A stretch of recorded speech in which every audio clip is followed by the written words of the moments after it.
Yang berhormat Tuan Abdullah Sani bin Abdul Hamid, Kuala Langat. Assalamualaikum, Tan Sri Yang tampan menceriakan suasana dan tempat. Soalan saya nombor 4, mohon jawapan. Terima kasih. Kalau selalu Rio begini, soalan yang berhormat bagus saya kasih turun di bawah. Sila Menteri. Terima kasih Tan Sri Yang Dipertua. Terima kasih Yang Berhormat Ahli Parlimen Kuala Langat. Izinkan saya menjawab soalan Ahli Yang Berhormat beserta dengan soalan daripada Yang Berhormat Jasin pada 24 November tahun 2015 kerana soalan dan isunya adalah berkaitan. Tan Sri Yang Dipertua, kerajaan mensasarkan gaji penengah bulanan untuk mencapai tahap RM2,500 sebulan pada tahun 2020 berbanding RM1,575 pada tahun 2014, iaitu merupakan peningkatan tahunan sebanyak 8% setahun. Hasrat ini boleh dicapai melalui pelaksanaan pelbagai langkah-langkah, termasuklah 5 langkah yang bakal saya sebutkan. Pertama sekali, kerajaan akan lebih selektif dalam menarik pelaburan asing dengan keutamaan diberikan kepada aktiviti berpengetahuan intensif dan berinovasi bagi menggalakkan industri untuk beralih ke rantaian nilai yang lebih tinggi. Langkah ini dapat meningkatkan profil teknologi yang memerlukan pekerja mahir. Ini secara langsung akan mewujudkan lebih banyak peluang pekerjaan berkemahiran tinggi yang menawarkan gaji yang lebih lumayan. Kedua, apabila industri beralih ke rantaian nilai yang lebih tinggi, produktiviti buruh dan modal akan meningkat yang akhirnya akan menyumbang kepada kenaikan kadar upah. Di samping itu, perluasan pelaksanaan skim gaji berdasarkan prestasi, iaitu skim gaji berasaskan produktiviti, akan memberikan manfaat kepada kira-kira 3.7 juta pekerja pada akhir rancangan Malaysia ke-11.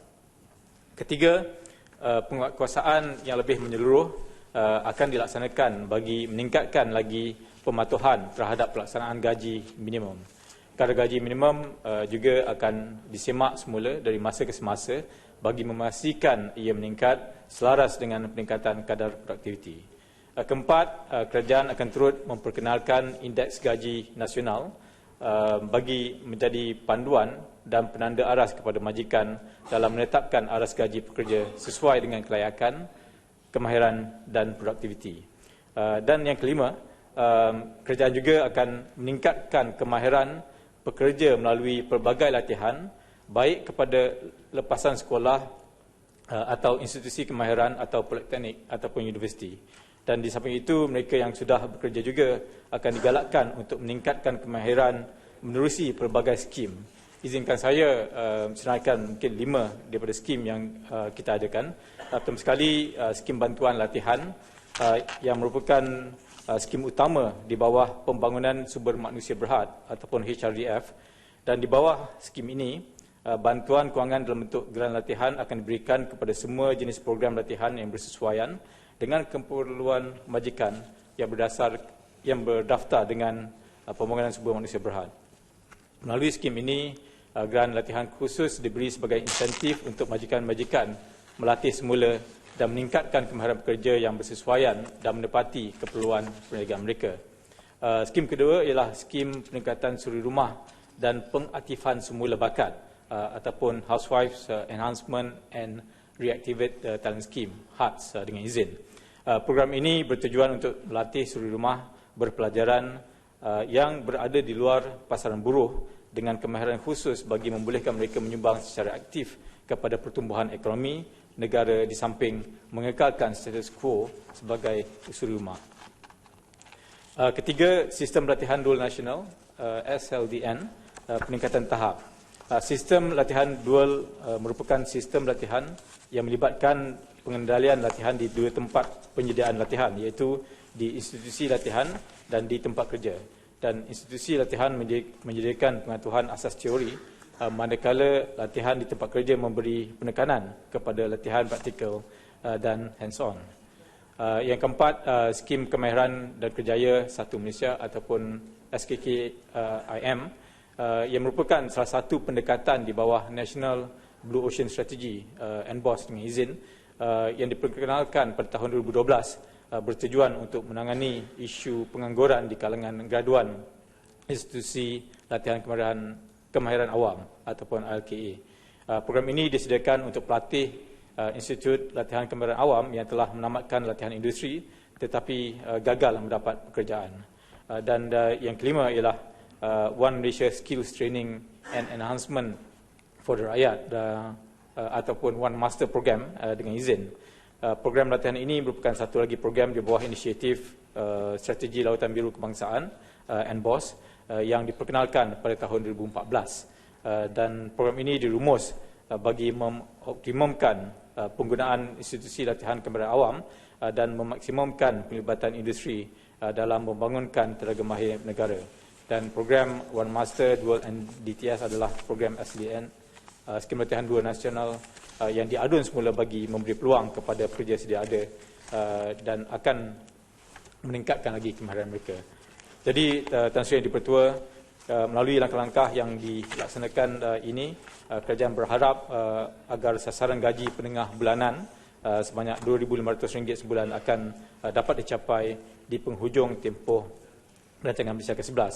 Dan ia juga diharap akan dapat membantu usaha kita meningkatkan lagi nisbah pampasan pekerja kepada KDNK daripada 34.3% pada tahun 2014 kepada 40% menjelang tahun 2020, setanding dengan negara-negara lain yang lebih maju. Sekian, terima kasih. Walangan.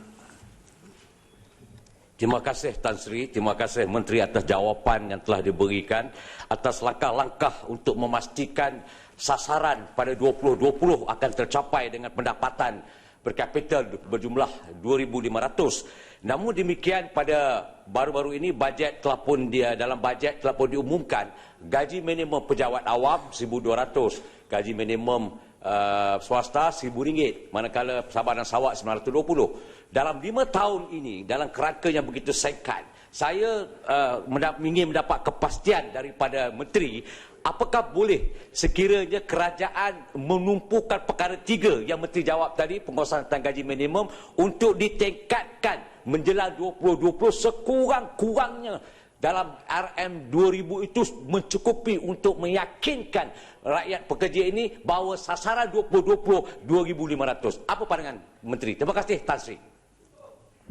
Terima kasih ahli yang berhormat. Tan Sri Di-Pertua, memang antara langkah-langkah yang penting untuk kita memastikan peningkatan pendapatan untuk rakyat kita adalah dengan pengenalan gaji minimum. Dan kita akan kaji kadar ini dari masa ke semasa.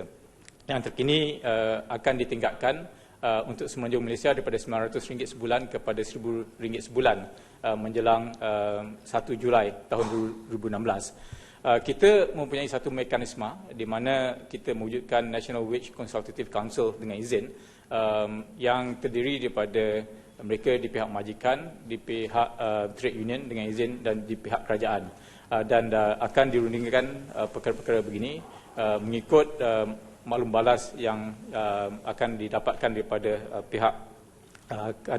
pihak-pihak penyelidik.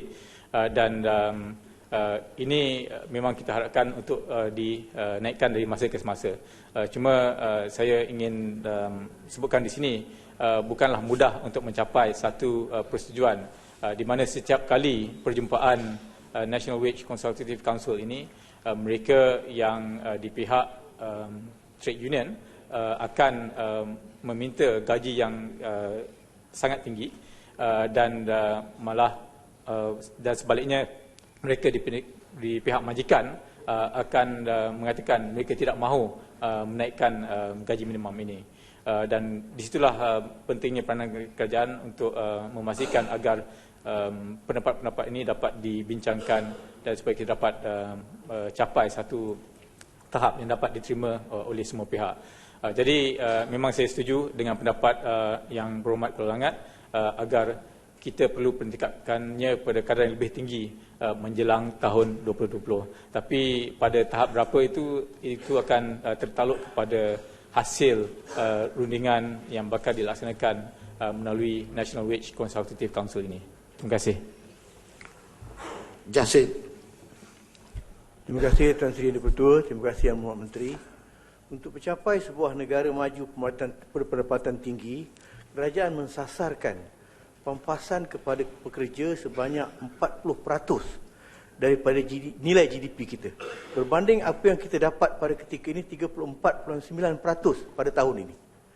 Jadi matlamat kita untuk mencapai gaji median 2,500 bertambah sukar kerana dengan kebanjiran pekerja-pekerja asing yang berjumlah lebih 30%. Kerana mereka pada ketika ini adalah menekan matlamat kita untuk meningkatkan gaji pekerja kita. Kerana majikan juga lebih berminat untuk menggaji mereka yang lebih murah. Jadi soalan saya kepada Yang Mohd Menteri, apakah cara yang lebih drastik lagi yang patut kerajaan buat